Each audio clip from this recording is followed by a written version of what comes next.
Alright, perspective sketches. For this particular activity, you'll find that there are two isometrics, one on the top, one on the bottom.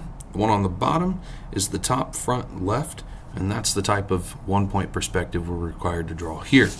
One on the top is used for the two-point perspective for number 2 of this activity.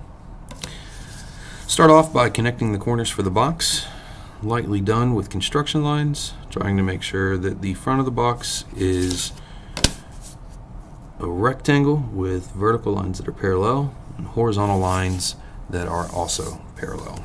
Remember to rotate the paper as needed so that you can draw easily.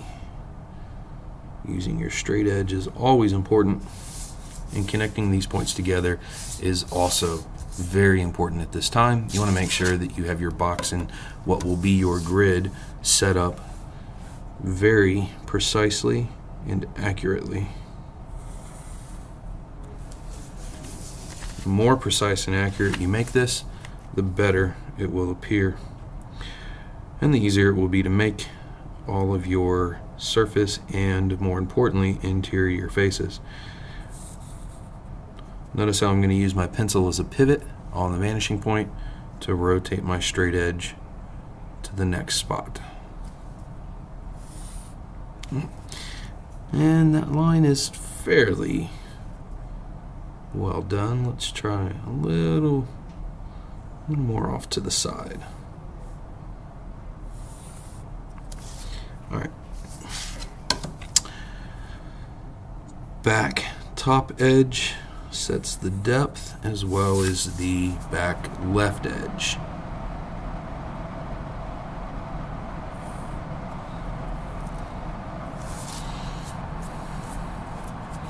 And what I want to do at this point is grid off the box so that I have 4 units across the front face, 2 units down the depth on the left, and then you'll notice that there are also 3 units in height. So again, on the left side, I'll show those 3 units in height. Doing all of this and bringing things back across the top in depth and as well across the top in width will set the grid on my top face. Best way to do this is to estimate what the halfway distance is between here. Because I'm setting 4 points, I can take the half and then half both of those halves in half. So right about here is half. Now I could use some tools to help me out with this. A piece of paper could be used to determine how wide the object is, and then I could take that piece of paper after I mark the width, fold it so that those 2 points touch together, much like this, and get an idea of where half is.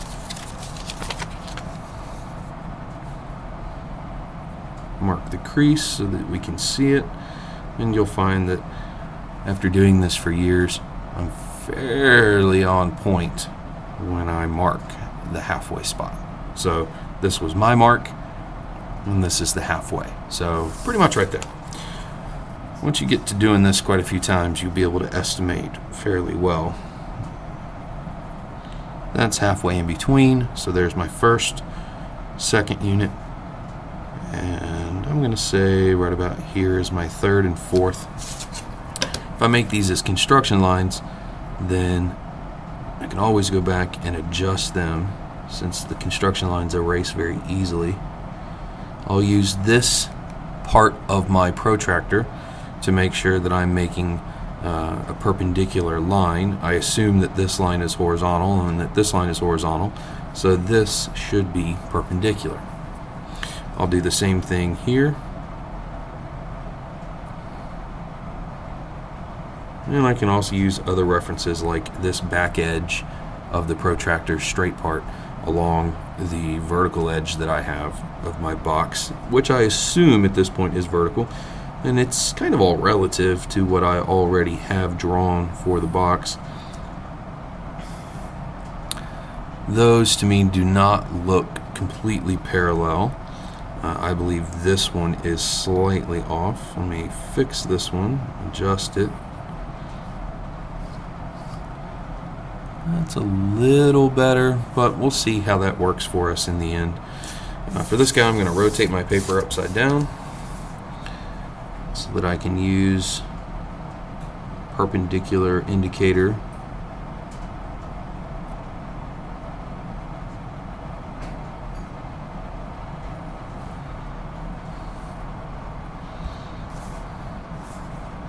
Still think that this line is slightly off. And it's not quite there. Light construction line goes away pretty easily.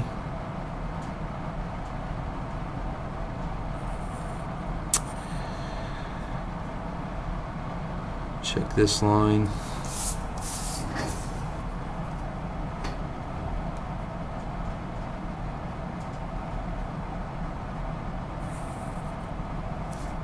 Alright, I'm going to go forward with this.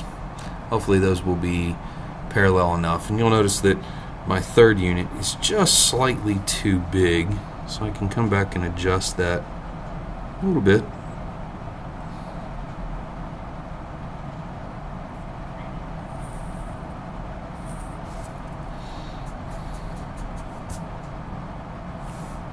Yeah, I like that better. Okay, so front's done. With the height, I'll take where those points all touch the top edge, and I'll make sure that they go all the way back to the vanishing point.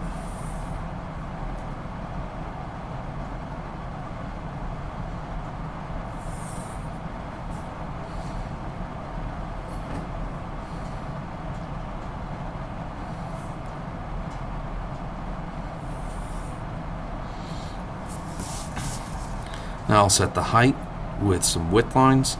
This is where I need to be able to break this into thirds. So from here up to here can be broken into thirds, not half, but thirds. So if this is halfway, roughly, then a third would be somewhere right around here.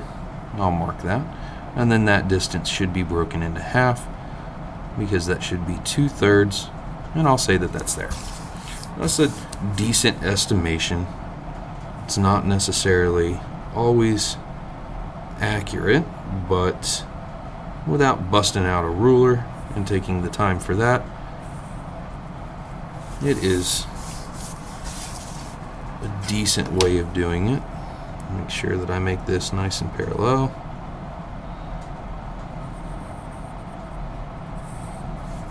I like that one better. And we'll do the same thing here.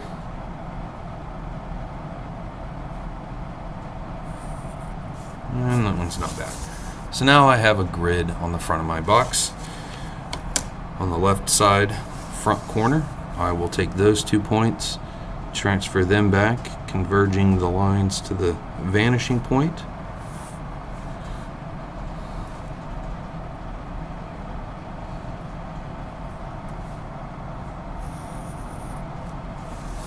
And then on the left side, I'll split this part in half. There's 2 units in depth, so I need to take this distance and find what is halfway. Now, I'll probably go just a little more than half so that the front unit appears a bit bigger, since it is closer to the eye in a perspective. That should be slightly larger.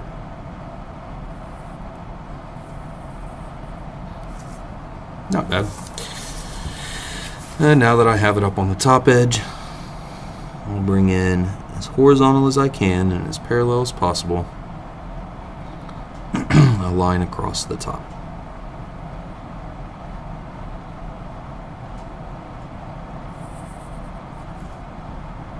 Not too bad. Okay, so now the box is gridded off. I'm going to come in and erase some of the vanishing lines around the box so that they disappear and stand out, so the box can stand out from the rest of my sketch. At this point, I need to identify the surface faces, front, left, and top. Notice that the front does not start here. It starts at 1, goes through the 2, then on to the 3, and over to the 4. So from here over to here. It goes up 2 units. So here's 0, 1, 2, and the 3. And I'm going to go up 2 from both of those points to here and here. I'll go ahead and delineate that.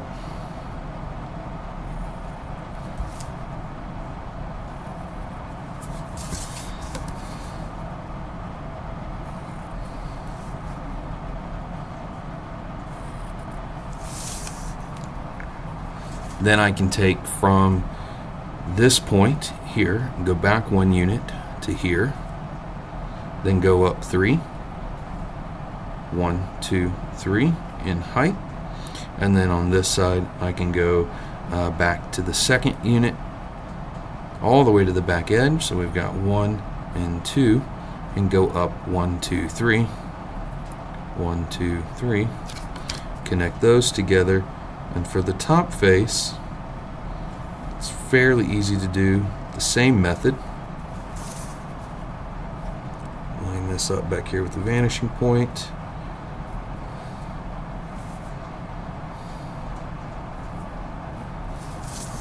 It starts here or here.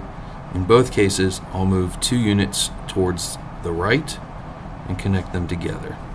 So 1, 2 units towards the right. For both of them, connect those together.